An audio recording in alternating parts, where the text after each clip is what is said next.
যাদের প্রতি তুমি অখুশি, যাদেরকে তুমি পুরস্কারিত করোনি, যাদেরকে তুমি অপমান করেছো, যাদেরকে তুমি জাহান্নাম ঘোষণা করেছো, যাদের ব্যাপারে পবিত্র আল কোরআনে সাজা ঘোষণা করেছো, যাদেরকে তুমি ধমক দিয়ে কথা বলেছো, যাদেরকে তুমি অপমানিত করেছো, আল্লাহ তুমি তাদের পথ থেকে আমাদেরকে ফেরত আনো। তারপরে আমরা সবাই মিলে কি বলি? আমিন। এখন একবার বলে নেন আমিন। মানে আল্লাহ তুমি আমাদের যাবতীয় কথা যা বললাম তুমি কবুল করে নাও, আমিন। সূরা ফাতিহা আর ব্যাখ্যা বিশ্লেষণ করতে গেলাম না, শেষ করে দিলাম। যদি আনআমতা আলাইহিম এই আয়াতটা যদি ব্যাখ্যা করা যায় তো অনেকক্ষণ আলহামদুলিল্লাহ বলা যাবে, কোনো সমস্যা নেই। কিন্তু আমাকে যদিও বলেছেন 10:30, এখন তো প্রায় বাজে 11টা। আমার অন্যায় হয়েছে, একটু বেশি হয়ে গেছে নাকি? যাই হোক, কিছু মনে করিয়েন না।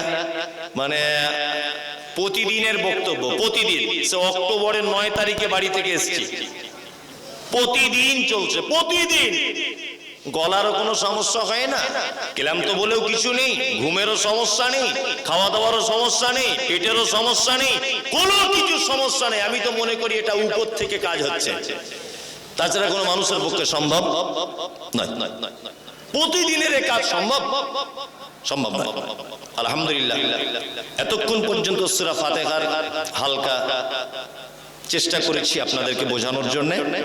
আমার সাধ্যমতো খুব সাবলীল ভাষাতে আপনাদেরকে বোঝানোর চেষ্টা করেছি। আল্লাহ যে কথাগুলো বলেছি তুমি আমাদের সকলকে আমল করার তৌফিক দান করো, আমিন। আমিন বলুন, আমিন। এই চলে কেন যাচ্ছেন? এখানে তো আদায় কালেকশনের জলসা না যে আপনি চলে যাচ্ছেন ভয়ে। আল্লাহ নবীর হাদিস যে মজলিস ভাঙার দোয়া বলে যেতে হবে, তাই না? মজলিস ভাঙার দোয়া বলে যাবেন। এখানে তো চাঁদা তোলা হচ্ছে না যে আপনাকে চাঁদা দান দিতে হবে। আল্লাহ যারা বসে আছি তুমি আমাদেরকে ক্ষমা করে দাও। একবারও কেউ বলে না যে আমি, মানে এসব বলে অভ্যাস নেই তো। সারাদিন বিড়ি টানতে টানতেই ব্যস্ত, ওই মুখে আর ভালো কথা বার হয়? ছি ছি ছি। আল্লাহ মুসাফিরের দোয়া কবুল হয়, আপনি জানেন না? এখন আমি মুসাফির অবস্থাতে আছি, আমার যে দোয়া কবুল হবে আমি সেটা বলছি না, কিন্তু আল্লাহ রাসূলের হাদিস অনুযায়ী অবশ্যই আমার দোয়া কবুল হবে, কারণ আমি মুসাফির। মুসাফির বক্তা হবে না, চোর হবে না, গুন্ডা হবে, এটা আল্লাহ রাসূল বলেননি। তিনি শুধু বলেছেন মুসাফির। পিতামাতা আর মাজলুম তিনজনের দোয়া কবুল হতে মাঝখানে কোনো পর্দা থাকে না। আমি এখন মুসাফির অবস্থায়, আল্লাহ যারা শ্রোতা হিসাবে আমরা বসে আছি তুমি আমাদেরকে দ্বীনের জন্য কবুল করে নাও, আমিন। মায়েরা যারা বসে আছেন আল্লাহ তাদেরকে তুমি ক্ষমা করে দাও, আমিন। যারা আমাদের কাছ থেকে চলে গেছে, চিরতরে বিদায় নিয়েছে, আল্লাহ তুমি তাদের কবরে আযাবকে বন্ধ করে দাও। যারা আমরা আব্বা মা আত্মীয় স্বজনকে হারিয়েছি, যারা গহীন কবরে শুয়ে আছে, আল্লাহ তুমি তাদের গুনাহগুলি মাফ করে দাও, তাদের কবরকে প্রশস্ত করে দাও।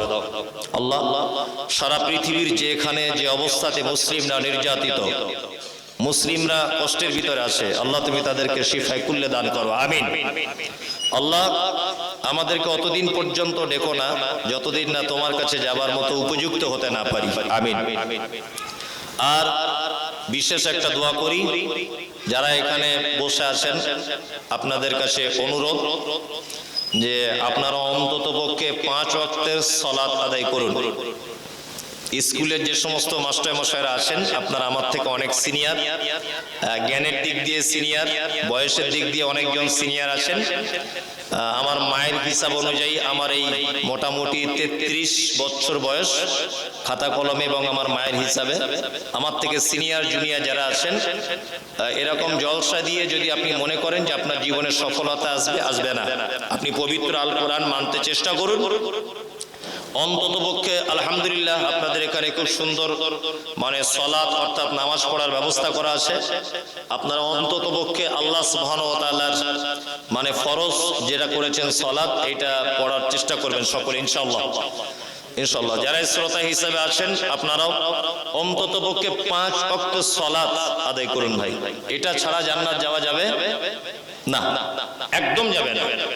যারা এখানে শিক্ষক মহাশয়গণ আছেন, শ্রোতা হিসেবে যারা আছেন, আমার মায়েরা যারা আছেন, আমার পক্ষ থেকে এটা দাওয়াত, আল্লাহ নবী সাল্লাল্লাহু আলাইহি ওয়াসাল্লামের পক্ষ থেকে দাওয়াত, আল্লাহ তাআলার পক্ষ থেকে দাওয়াত। অন্তত পক্ষে একটা মানুষ কলেমা পড়ে ইসলাম গ্রহণ করার পরে তার মূল সর্বপ্রথম যেটা ফরজ সেটা হচ্ছে 5 ওয়াক্তের সালাত আদায় করা।